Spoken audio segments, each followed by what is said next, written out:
Всім привіт! Мене звати Сашко Перемот, я представник команди DOU. Я сьогодні буду вести інтерв'ю з Ваелем Амром.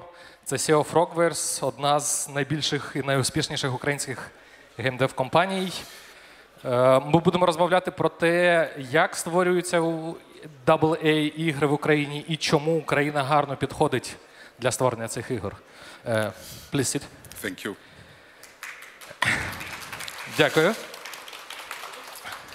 Я одразу вас попереджу, що це моє перше публічне інтерв'ю і перше публічне інтерв'ю англійською, тому я дуже перепрошую за кожен let me speak from the bottom of my heart, який станеться. Будь ласка, вибачте.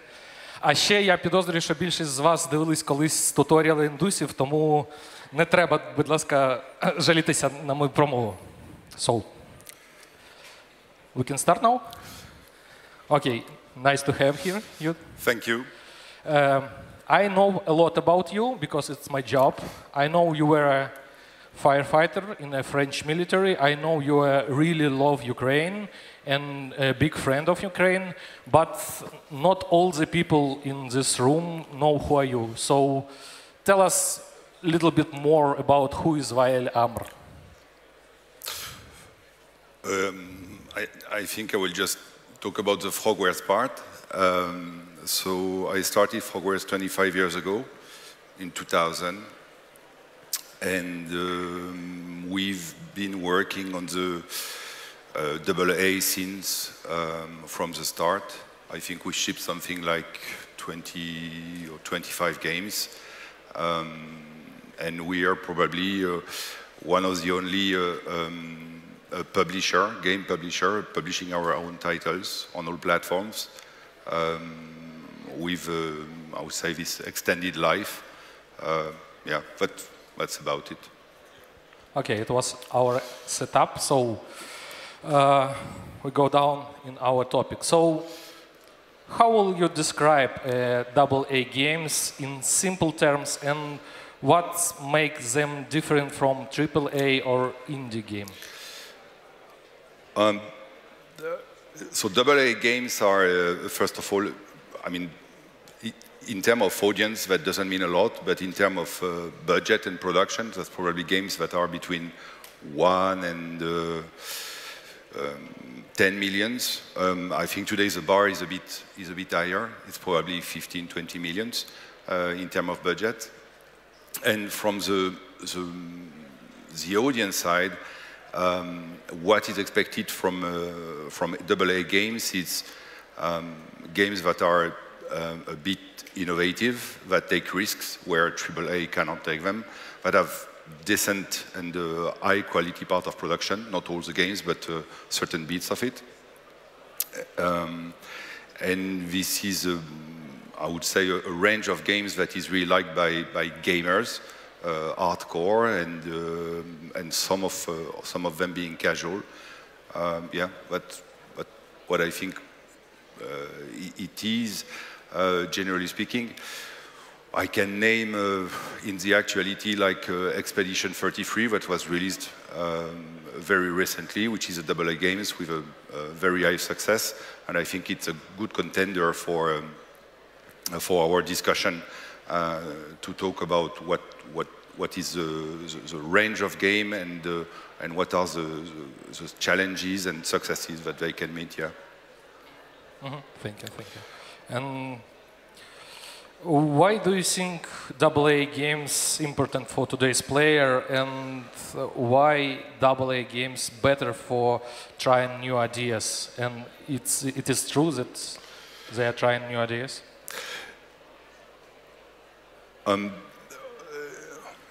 So let's say that there are three categories of games. You have indie titles, AA, AAA. Indie titles, by definition, are limited in their capacity of production. You cannot have complex 3D, you cannot have lots of animations, cannot have a lot of VFX. You can have excellent, brilliant focus, ideas, narrowed scope, but they have, I would say, a ceiling in terms of production.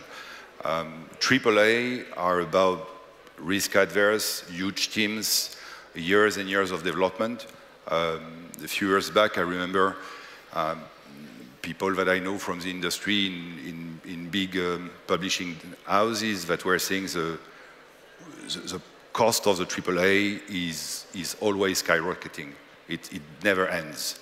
And to the point of these companies, while being huge Japanese or American ones, were afraid of this cost because they cannot control them. It's like a snowball. And AA is between the two. So it is something where you have a part of innovation, and at the same time, you have a quality of production where people think, okay, I can pay $30, $40, $60 for this experience, which is not the case for an indie. And while very often for a AAA, it's actually barely enough. So that's where it places them, if I understood well your question. And maybe I have another point on that. Let me check. Sure, sure. Take your time. Thank you. We're all nervous here, so it's first for YL2, so maybe a little bit applause. Thank you. No, I would say that in terms of product, this is where you can find the right balance. You can have an interesting return on investment. And since we are commercial companies, our goal is to make money and to be able to continue our activity. So, yeah, but that's it. Little improv question. Can we say that AA games take better from both worlds, from indie games and AAA games? Well, yeah, if you are a kind of half full glass, if you are half empty, you say they take the worst of them. And effectively, when you make a post-mortem of a product, you can actually see that you are not as innovative as you should be, and you're not as good as production as a AAA one. So when it works, you actually get the best of them, yeah, absolutely. Thank you. And that's our foundation. So now we go to Ukraine. And first of all, we already have numerous strong, successful studios, but do we have world-class specialists? And it is art, game design, programming, or something else? Where Ukrainian game developers are strong? I think essentially you have 3 points. The first one is that you have some track records. So the people doing Metro, the people doing Stalker, us, and few other companies, they have been here for some time, and they have been creating AA games, successful one, renowned internationally. So that works, and that makes an ecosystem where you have actually very good resources. I wouldn't necessarily separate the artists from the technical side. I think they are both equally good and renowned as such. And Ukraine is known as a company with a strong producing capacity in all these aspects. So that's definitely the first point. The second point, it is a little less true today, but it was true for a long time, and it allowed actually the ecosystem to exist. It was cost effective. So compared to Europe, I wouldn't even say the US because nothing compare with the US, but it was more cost effective, and it allows to have either bigger teams or to be able to take more risks, and that counts into establishing an ecosystem. This point is less true today because there are a lot of tax incentive in Europe with huge tax credits, like 30–40% of the overall cost, and of course that impacts the overall balance of the development. But even if we have costs that can be compared to Europe today, it's still a very interesting country in this aspect because there are people, there are strong educations, there is also a kind of freedom and ambition in the people here that is very much in line with what is required in game development. Yeah. The third point is a bit specific, but it's a capacity to resilience, and that has been proven in the last years. Game development is full of surprises and disappointment. You need to adapt all the time. You need to change. You need to break. You need to cancel, remove, and you need to be solid. You cannot just go with a demo, grow on it. You have a lot of hurdles along your ways. And with the people here, the mentality, the life they have, it's actually quite an advantage because they are more thrive to succeed even in front of adversity. Mm-hmm. Thank you. Frogwares will release soon the Sinking City 2, and it will be already second games you shipping during the full-scale war. Yes, and how did Ukrainian studios keep working during the war, and what does that say about people behind these games? Well, I think the answer is in the question. If you can release a game during the war, it means that you have somehow the capacity to manage both things happening at the same time. What it says, I think, is that the focus on creating an international product, the will of independence, because if you create an international product and you get the money for it, you're not dependent on anyone else, and you can decide whether to invest further or to help the army or to help your friends and family. That I think says a lot, and you do that exporting goods, exporting software. I think it is a very good motivation for all the people working in this ecosystem. Yeah. Yeah, I agree. So let's dig a little bit deeper into why this size of games is perfectly fit for Ukrainian teams. In general, why team size for AA games it's good for Ukrainian market, game dev market? So we have three categories of games. We have indies, AAA, and AA. I think indies are a good fit for everybody anywhere in the world. There is no limit to that. That said, it's probably easier for people from the Western culture, deep inside the Western culture, to adapt and create ideas that will work, because when you do indie, you need to find a particular niche that is going to resonate with your market share. And the market share of games today is something like 30–40% US, 50% Europe, and 10% rest of the world. So also you have a higher chance to get picked by influencers, press, market, and have better marketing bits if you are more in that equation with the Western culture. It might be unfair, but that's a fact. And so I think if we look generally, the indie scenes are more successful when they are coming from the West than they are coming from other parts of the world. AAA are absolutely another beast. I never worked into a AAA company, but it's not rare to have 300, 400, 500 people. And when you have 300, 400, 500 people or more working on a game, in the course of the game you have to work with a lot of service providers like QA, marketing, even full cinema studios to make mock-up sessions that are extremely complex. All of that required cost, organization, management, that I think in Ukraine we don't really have. There are structural reasons for that. And actually very few countries in the world have these kind of capacities.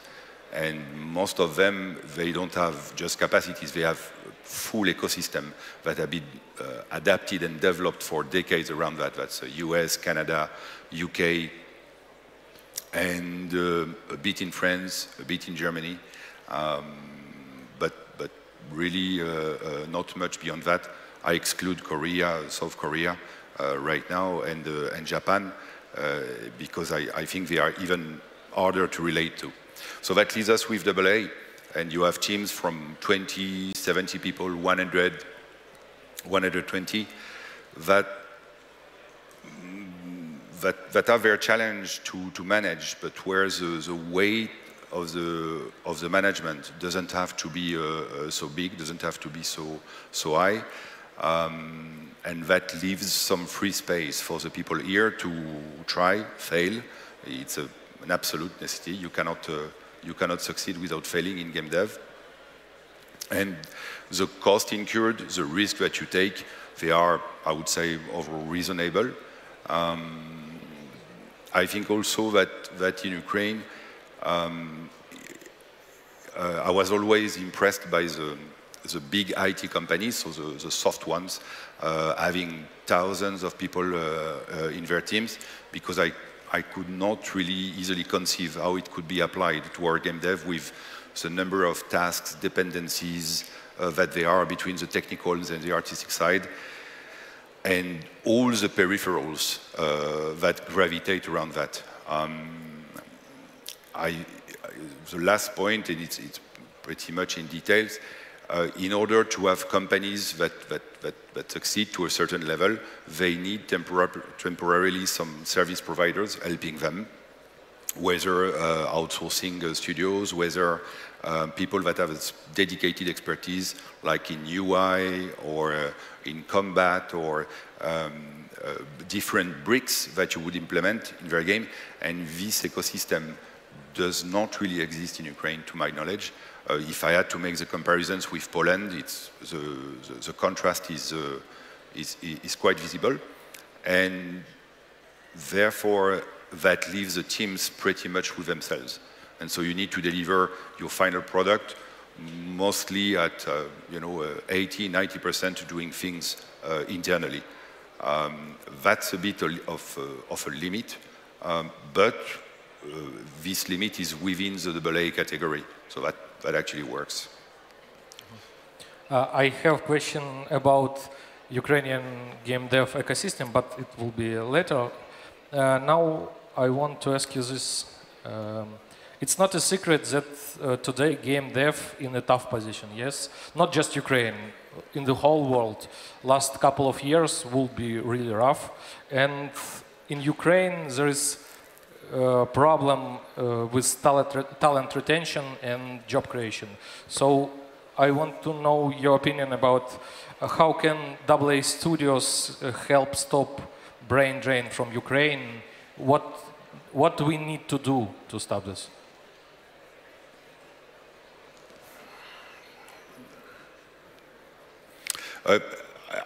I'm not so sure about the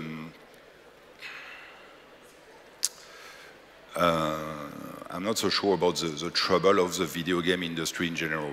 It's not an opinion that I share. I think there have been the COVID years that led to a lot of investment and free money, and somehow it stopped. And therefore, there has been a kind of bubble, and this bubble decreased. It, of course, directly influenced the people who are working the companies, but the market, if we have to speak about that, the sales of games, they are not really stopping.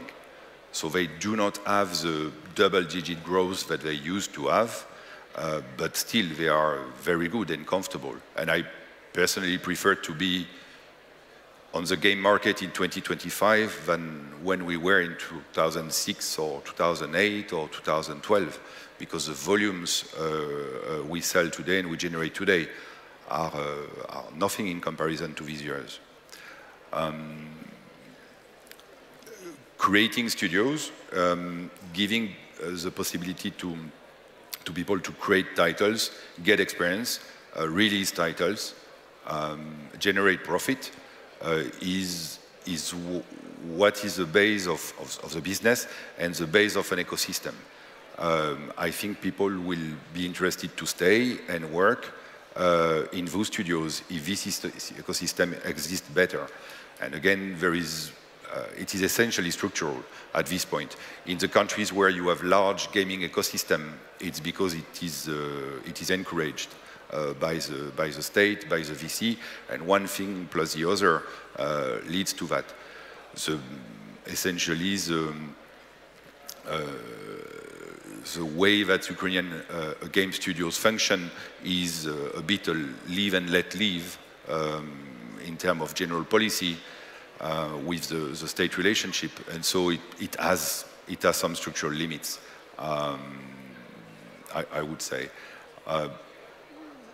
What is, I think, the thing that will remain, whatever are the tendencies ups and downs in the industry, if you have a good project and there are good people to work on it and decent wages, it will always work. Okay, thank you. I have a next question. If you talk about Ukraine, what, on your opinion, are the structural and cultural challenges for our country in game development? There are, of course, few of them, and in 25 years, since I'm a foreigner, I could see them a little bit from the side. I would say that generally speaking,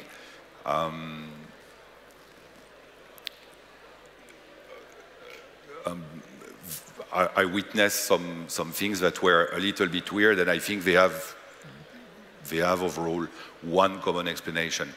So when we hire people, it was not rare until recently that you get people in the interviews and they don't really know the name of the company they worked for or the name of the project they worked on.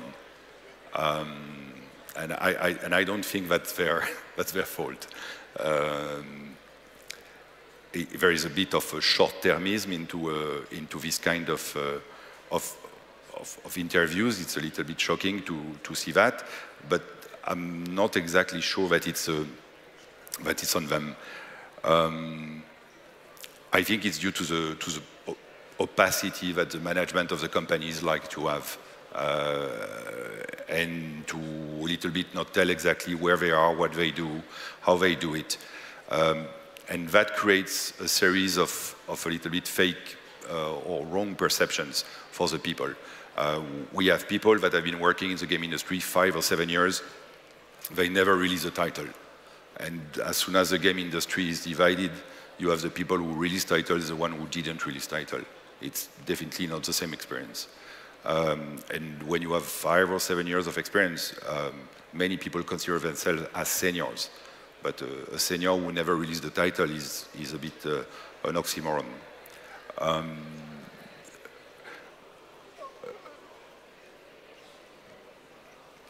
That leads generally people to not exactly know what is their place on the market, on the gaming market, for what kind of game they're working. And in the end, they cannot really establish what are their strengths and what are their weaknesses. And even for the management, because if the management is not into production or is not a specialist of production, they might think that they can achieve this, while actually they don't have the people or they don't have really the capacity to do it. And that creates a kind of a blurry picture for many people in the industry here. And again, the reason for that is the management being unclear. The same management, by the way, I mean, there is an IT association of Ukraine, but there is still today, to my knowledge, no association of game dev where the owners or the CEOs or the production directors or whoever are meeting and discussing similar problems. This comes from the early years. Even in 2000 it was like that. It comes mostly, or at least the excuse that was given back then, because I had a numerous discussion about this over the years, It was about the competition regarding the human resources. So it's a kind of chicken and egg where people were afraid to meet with other companies because they were afraid to have their guys poached, something like that. And in the end, their guys do not grow that much because they don't really know what is their place inside the ecosystem. And I think we should be past that. I think the IT is really past that for many years, and I think the game dev should be past that, right? And if you already in context of AA games in Ukraine, do you think we need government support for some studios? I think that the traditional lead and let live shows some limits in every sector of activity. At some point, if you want to create something which is specific, you need to nurture it, you need to work on it on the side of the policymakers.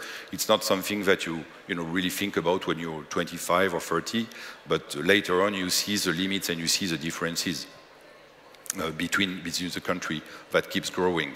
I would make a comparison with Poland, where probably the fact that the companies can go public, that they have access to VCs probably more easily, help to create a better ecosystem, and then the ecosystem is thriving and is globally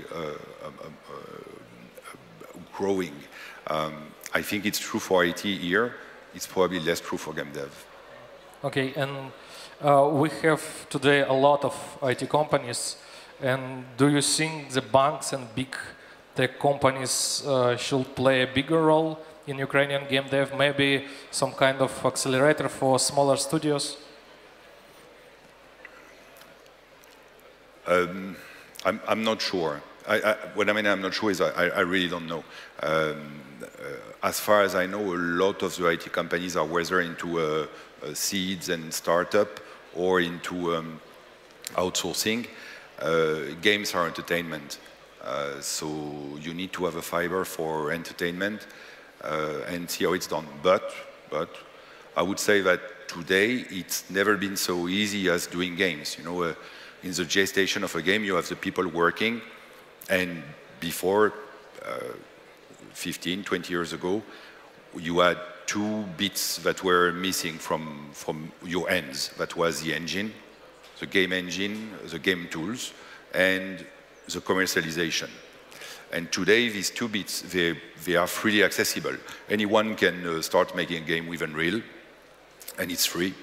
And even when you commercialize this game with Unreal, I think the first $1 million of gross revenue is free of royalty, and after that, it's 5%.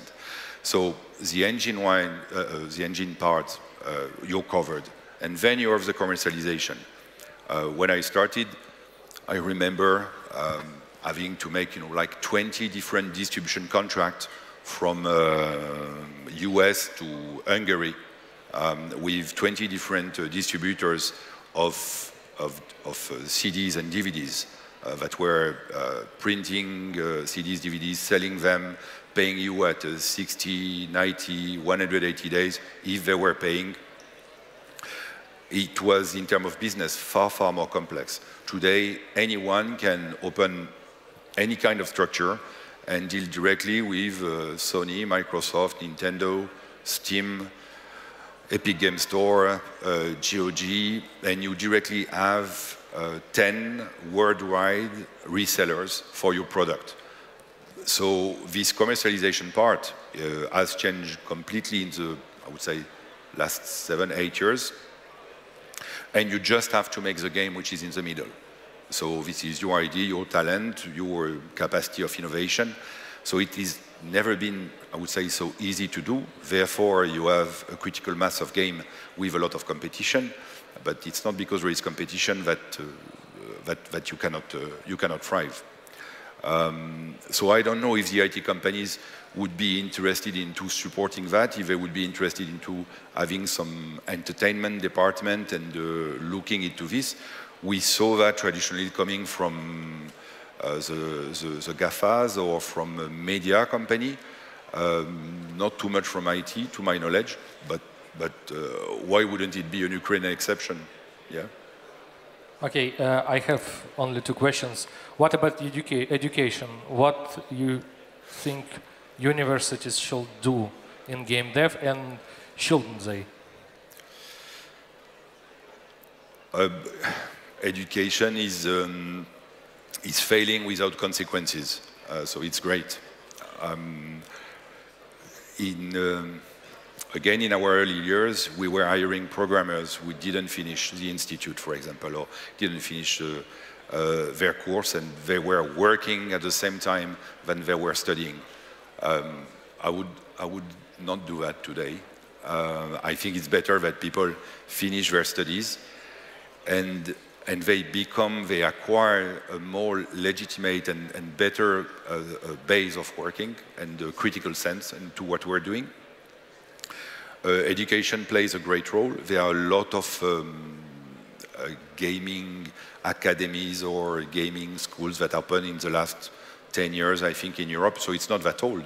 And I think the Ukrainian approach was actually earlier than that, with these people directly going at an early age, working into game studios. But it takes away from them the possibility to invest time in technologies, into critical thinking, into the adoption of the trends that are happening quite fast. And I think, yes, the state could play this kind of school, but again, that's policymaker thinking from the infancy up to the commercialization, thinking a whole ecosystem. Otherwise, they will train people that will eventually go away, which is not particularly interesting. Yeah, I agree. The last question. You mentioned ecosystem a lot today, a couple of times. And what does a strong Ukrainian AA ecosystem look like in 5 years, in further future? Ideally, if they were, therefore, some policy making that will be favorable to games, that the investors, the VCs, the incubators would therefore follow in this trend, we would end up with, I don't know, 10, 20 AA companies. And that will be a pretty strong foundation to have probably a couple of AAA studios and enough resources, shifting companies and going here and there, growing some decent expertise. It will allow to have different genres covered, generally speaking, and that people would be interested into joining companies and working with companies, establishing careers for themselves. Yeah, 10, 20 companies, I think, would be the objective to reach. Okay, thank you. It's really, really nice to talk to you again. I really admire what Frogwares do, what you do. Шановні слухачі, давайте поаплодуємо Ваелю. Давайте подякуємо йому. На цьому ми закінчуємо. Будемо освободжати сцену для наступного спікера. Дякую вам дуже. Thank you, everybody.